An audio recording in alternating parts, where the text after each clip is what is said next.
बहुत समय पहले की बात है। एक छोटे से गांव सीतापुर में चंदन अपनी पत्नी रूपा, बूढ़ी माँ और 9 साल की बेटी पायल के साथ एक छोटे से घर में रहता था। उसके पिता का बचपन में ही निधन हो गया था, जिससे परिवार की सारी जिम्मेदारी चंदन के कंधों पर आ गई थी। उसके पास एक छोटा सा खेत था, जिसमें खेती करके वो अपने परिवार का मुश्किल से गुजारा चला रहा था। एक सुबह चंदन की माँ अचानक से बहुत बीमार हो जाती है। चंदन के पास इलाज के लिए इतने पैसे तो थे नहीं, तो उसको अपनी जमीन मजबूरन बेचनी पड़ती है। लेकिन किस्मत का खेल तो देखो, उसकी माँ का भी देहांत हो जाता है और जो थोड़ी बहुत जमीन थी उसके बिक जाने से चंदन की स्थिति पहले से भी खराब हो जाती है।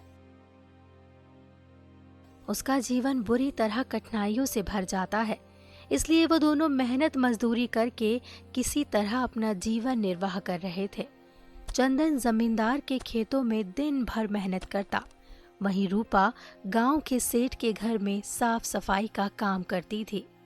अजी सर्दी बहुत नजदीक आ चुकी है और हमारे पास सर्दियों में ओढ़ने पहनने और खाने के लिए कुछ भी नहीं है। हाँ भाग्यवान, तुम ठीक कहती हो, हमें कुछ करना होगा।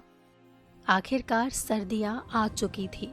यूं तो हमेशा ठंडी के समय -1-2 डिग्री तापमान रहता था, लेकिन इस साल तापमान बहुत ही ज्यादा गिर गया था, जिससे ठंडी बहुत जोरों से अपना कहर ढा रही थी। इस वजह से सीतापुर गांव के लोग ज्यादा ठंडी के कारण डरे हुए थे। दिन हो या रात, लोग ठंडी के कारण बहुत परेशान थे। हे भगवान, ये कैसी लीला है आपकी। देख रही हो रूपा, इस साल कितनी ज्यादा ठंडी पड़ रही है।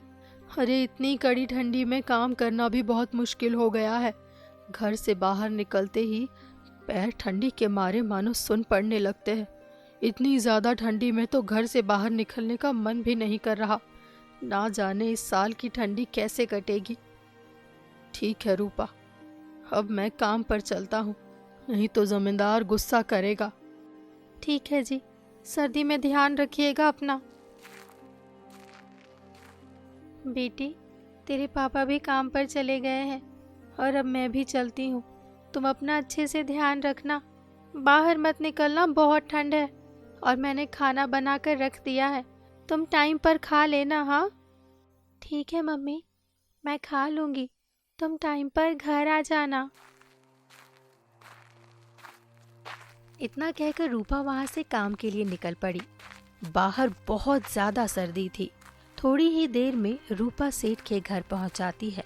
सेठ का स्वभाव बेहद कठोर था। वो आग के पास खड़ा अपने नौकरों पर चिल्ला रहा था।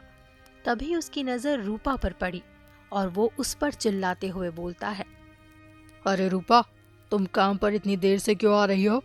मेरे आदमियों को ही देख लो, सुबह 4 बजे काम पर आ जाते हैं। लगता है तुम काम की कीमत नहीं समझती हो। माफ कीजिएगा सेठ जी, आज ठंड इतनी ज्यादा थी कि जल्दी उठ नहीं पाए, लेकिन आप फिक्र मत करो, मैं जल्दी जल्दी सब काम निपटा दूंगी। बहाना बनाना तो तुम्हें बहुत आता है। जाओ चुपचाप काम पर लग जाओ।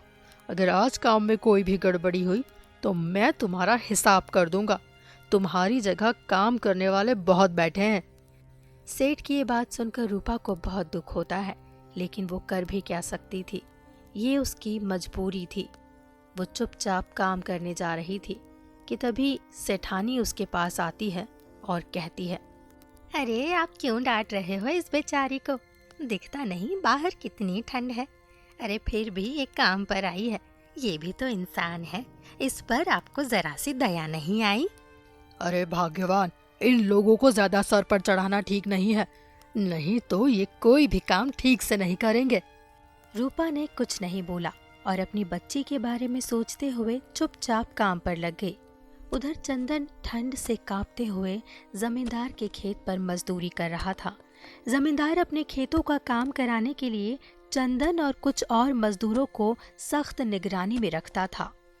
अरे ओ चंदन, काम ठीक से कर ले, ठंड के बहाने सुस्ताने की कोशिश मत कर। तुम लोग काम करते हो बाल भर और पैसे चाहिए थाल भर। हाँ, अगर आज मेरा काम पूरा नहीं हुआ तो मैं तुम लोगों को 1 रुपया भी नहीं देने वाला, समझे?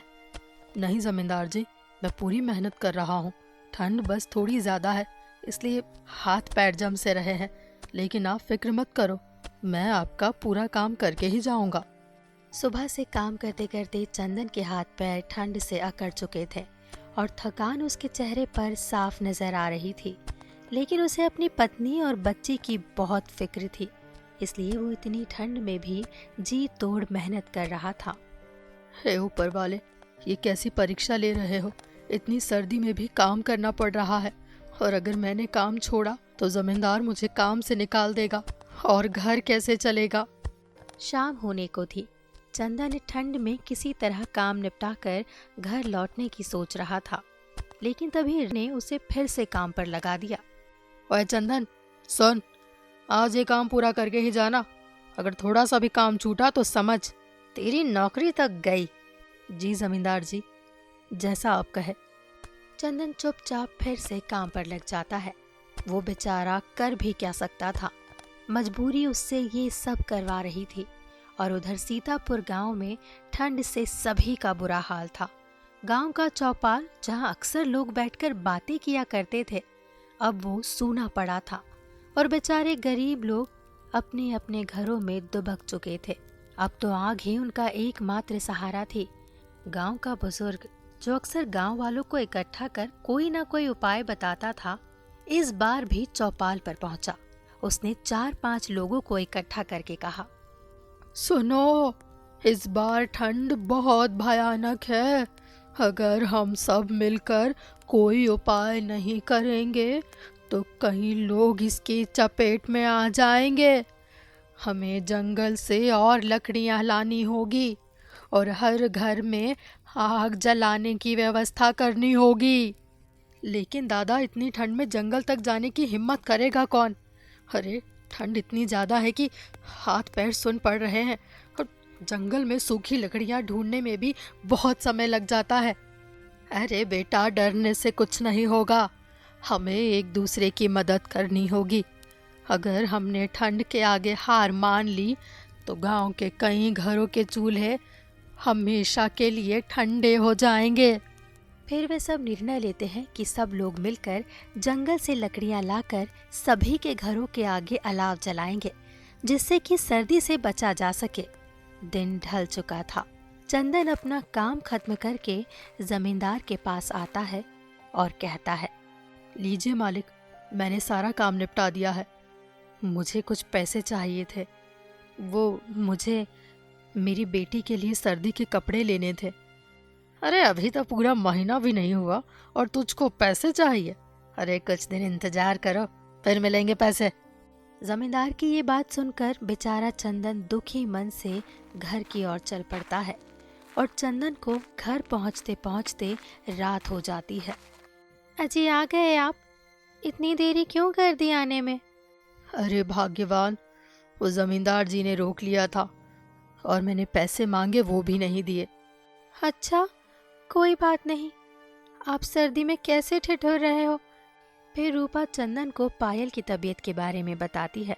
चंदन ने पायल के चेहरे की तरफ देखा तो उसका चेहरा सर्दी और खांसी से पूरा लाल हो गया है। इससे चंदन चिंता में डूब गया। हे भगवान, ये सर्दी तो अब बर्दाश्त के बाहर हो गई है और आज घर में अलाव जलाने के लिए लकड़ियां भी नहीं है। जमींदार जी ने देर तक रोक लिया, इसलिए लकड़ियां लेकर आने का समय नहीं मिला। मैंने सोचा था कि आज सेठ जी से कुछ मदद मांग लूंगी, लेकिन वो तो आज मुझ पर ही गुस्सा करने लगे। उन्होंने मेरी हालत तक नहीं देखी। से लोगों को हमारी तकलीफों से क्या मतलब? उनके घर तो हमेशा गर्म रहते हैं। हम गरीब लोग जैसे तैसे ठंड में अपना पेट पालने की कोशिश करते हैं, लेकिन ये लोग हमें इंसान तक नहीं समझते। रूपा और चंदन आपस में बातें ही कर रहे थे कि तभी अचानक से पायल की तबीयत बहुत बिगड़ जाती है और उसका चेहरा पूरी तरह लाल हो जाता है। हे भगवान, ये मेरी बेटी को अचानक क्या हो गया? अजी, अजी देखो ना, पायल कैसे कर रही है।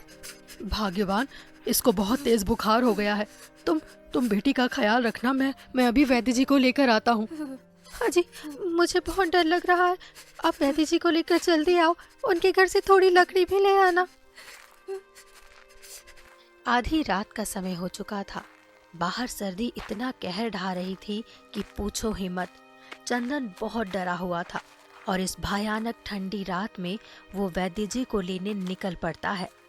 तेरे पापा वैद्य जी को लेकर आते ही होंगे, तू टेंशन मत ले बेटी, सब ठीक हो जाएगा।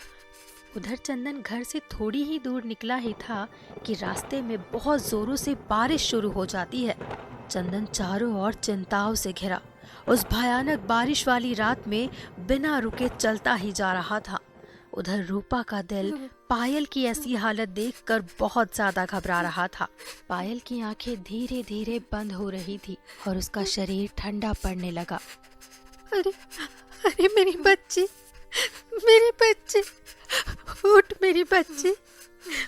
जैसे तैसे चंदन वैद्य जी के घर पर पहुंचता है, पर उसकी बदकिस्मती तो देखो, उस रात वैद्य जी अपने घर पर ही नहीं थे।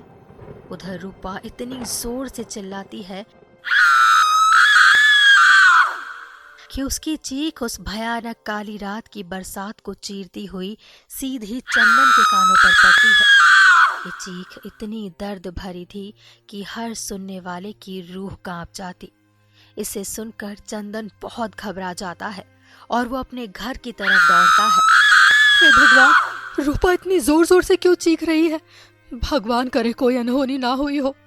बेचारा घबराया हुआ चंदन दौड़ा दौड़ा घर पहुंचता है। घर के अंदर जाकर देखता है तो उसका कलेजा फट सा जाता है। अरे रूपा, ये क्या हुआ? और पायल की आंखें क्यों बंद है? क्या हुआ पायल को? भगवान ने हमसे हमारी बच्ची छीन ली।